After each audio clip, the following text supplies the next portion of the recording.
Одиме со една многу интересна тема и тоа особено во време кога се поскапува. Во услови на постојан раст на цените и кога хронично недостигаат пари, сведоци сме на, условно кажано, бомбардирани сме со секојдневни најави за потрошувачки кредити. Банките нудат кредити по многу поволни каматни стапки, со голем рок на отплата, дури и со брзи кредити со 0% каматни стапки.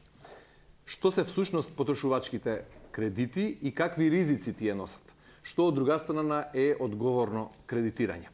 На оваа тема во продолжение, како што реков, ќе разговараме со нашата утринска гостинка Марина Ѓурѓовска, директор на одделот за физички лица во Прокредит банка, нашата партнер банка кога станува збор за животната средина и за еколошките проекти. Овој пат на една друга тема. Господи Ѓурѓовска, добро дојдовте во студиото на Талма. Благодарам на поканата. Како сте утрово? Супер, одлично. Првиот пролетен, вториот пролетен ден. Така. Одлично.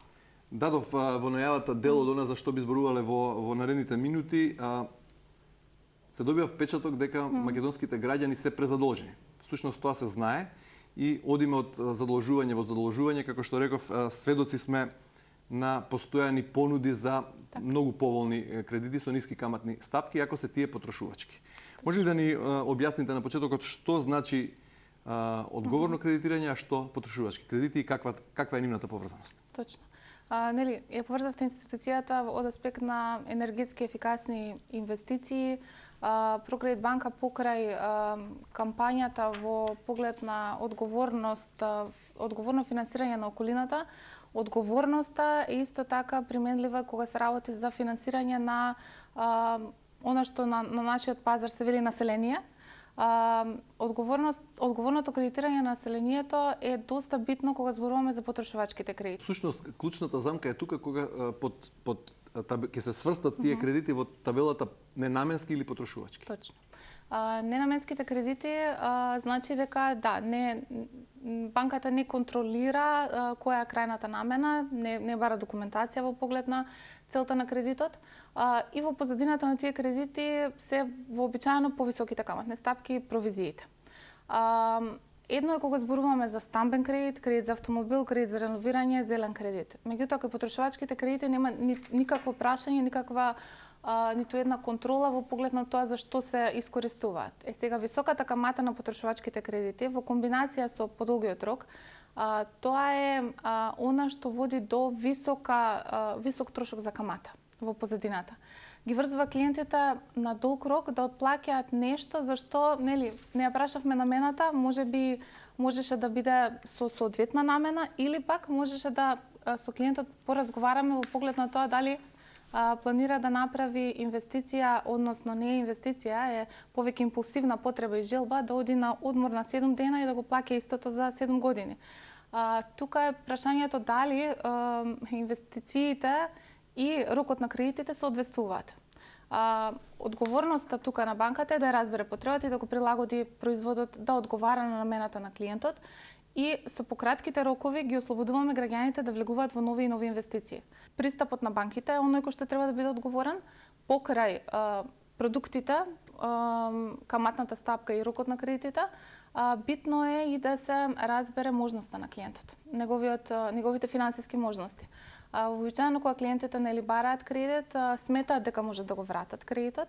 Сега тука е улогата на банката да навистина провери со нашите критериуми и знаење кои што го имаме, да ги земе сите работи во предвид при одобрување тоа барање, бидејќи не идејата се презаложи клиентот. Одговорното кредитирање оди како наспроти она што е презаложување на населението. Повеќе години наназад растат тие бројот на доделени потрошувачки кредити, но многумина граѓани па и не знаат дека веројатно не се свесни дека банката, односно Прокредит конкретно или другите банки нудат широка палета, па веројатно, како што спомнавте и сами, некои сакаат да одат на одмор, па тој одмор ќе го плаќаат потоа со камати и со години во иднината, меѓутоа некои сакаат и да го реновираат својот дом, но треба да потенцираат кога ќе аплицираат во банка дека парите им се наменски, дека ќе ги потрошат за таа намена.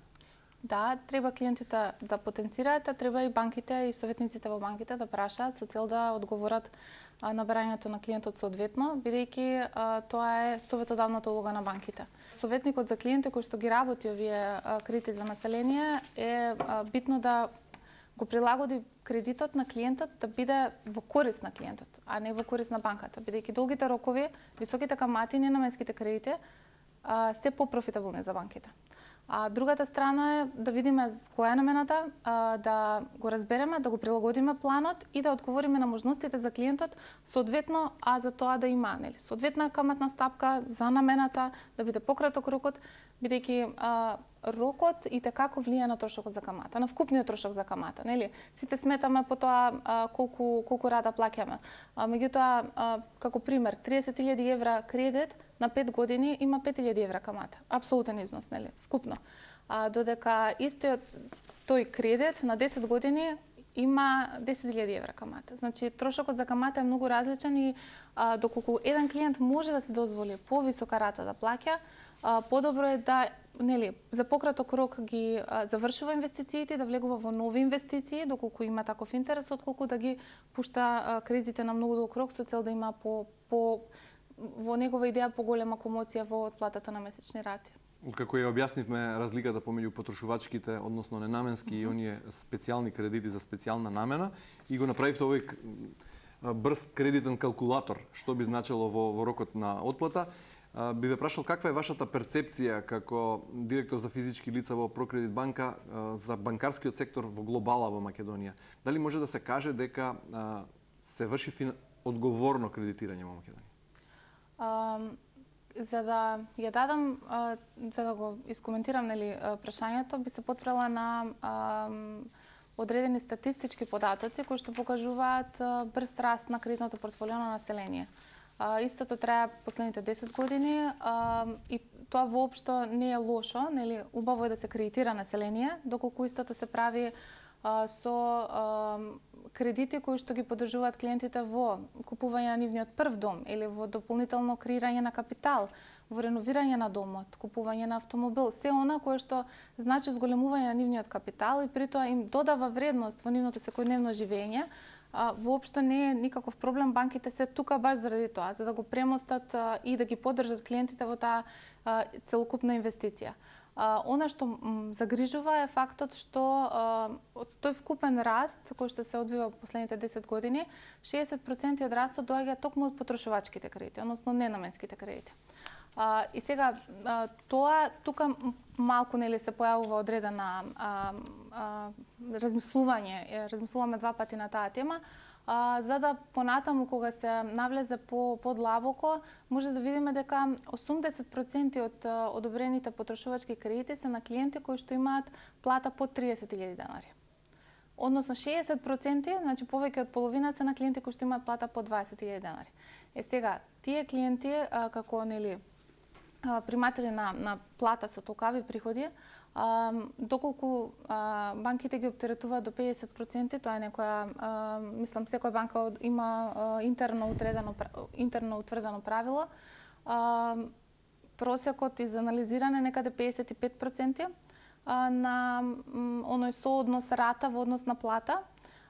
Така да, ако го земеме тоа во предвид, тоа би значило дека клиент со 20.000 денари плата плаќа 10.000 денари рата и живее со останатите 10.000 денари. Дали е тоа возможно? Спомнавте повеќе цифри, многу бројки, рековте дека 80% од потрошувачките кредити се дадени на луѓе кои имаат помалку од 30.000 плата. Може ли да кажете која би била вкупната сума која е пласирана од банките кон тие потрошувачки кредити? Колку луѓето во Македонија должат на име потрошувачки кредити? Баш оваа категорија специфична тоа што споменавте, 80% со под 30.000 денари плата, таму се пласирани за 1,6 милиарди евра кредити. Така да тоа е значителен износ. Да. Господја Ѓурговска, спомнавте во неколку наврати луѓето земаат пари на кредит, земаат кредити без некоја намена, за на одмор или за некоја било која друга потреба, често пати земаат и да ги платат сметките, бидејќи трошоците постојано растат. Сега, за некоја таа категорија граѓани кои не размислуваат многу, но мораат да дојдат до пари, им се нуди и уште една опција, тоа се брзите кредити, кои особено последниве години се многу актуелни. И кога ќе видиме реклама кај брзите кредити, се рекламираат како кредити со 0% камата и како кредити за кои нема никакви трошоци. Постои ли такво нешто во услови на пазарна економија, некој да даде пари без камата и без никакви трошоци? Како банкарска услуга? Одговорот е многу едноставен, многу краток и точен, не постои такво нешто. 0% камата без провизија се одговорите на оние, да кажам, трошоци поврзани за кредит кои што прво паѓаат на ум на клиентот. Меѓутоа што се дополнително може да има како трошоци понатаму во кредитот, тука е оној предизвик каде што клиентот, како што баш кажавте, клиентите кога се брзаат, не ги доистражуваат и не ги читаат до крај провизиите, не се информираат комплетно за тоа што се може да дојде како трошок од како ќе го земат кредитот. Ќе навлезат во спирала на континуирано земање на овие кредити. Да. Се случувало и кај нас во банката да дојдат клиенти кои што бараат да ги затвориме сите останати брзи кредити, бидејќи не можат веќе да ги финансираат рати, не можат да излезат од таа спирала. Така да тука е нели пак пораката од наша страна е информираноста. На вистина делува нелогично зошто некој би давал пари без камата. На кој начин тие фирми што ги даваат тие брзи кредити профитираат? Таа е замката. Точно така. Господи Ѓурѓовска, како ова се да се стави под контрола на долг рок? Каде е решението? Каде го гледате решението во услови кога на граѓаните и натаму ќе им требаат пари, а банките помалку или повеќе одговорно ќе се однесуваат кон потрошувачките и ненаменски кредити? Како што кажав, мислам секој од нас како индивидуа, како корисник на еден кредит може да направи првата промена со тоа што ќе побара транспарентно да ги знае целокупно цените и целиот трошок што треба да го плати по однос на кредитот. Да започнам нели од клиентите и индивидуите, од поединците. Банките исто така се одговорни играчи на овој пазар и тука нели преку транспарентно комуницирање на цените, преку насочување на клиентите да навистина размислат за инвестицијата, да ја вклопат во одредена намена и истото да го отплатат на соодветен рок. Тука е нашата советодавна улога и битна улога од страна на банките. Значи клучот е во информираноста, да, внимателноста и одговорот на надлежните на крајот. Да. Добро, господи Ѓурѓовска, ви благодарам за гостувањето во утринската програма на Телма. Благодарам на поканата. Секогаш се задоволство да се разговара на тема која што може да влијае позитивно на општество во кое што така е. Како што рековме на тема еколошки кредити, еколошки проекти, финансирање, еве сега и за одговорно финансирање.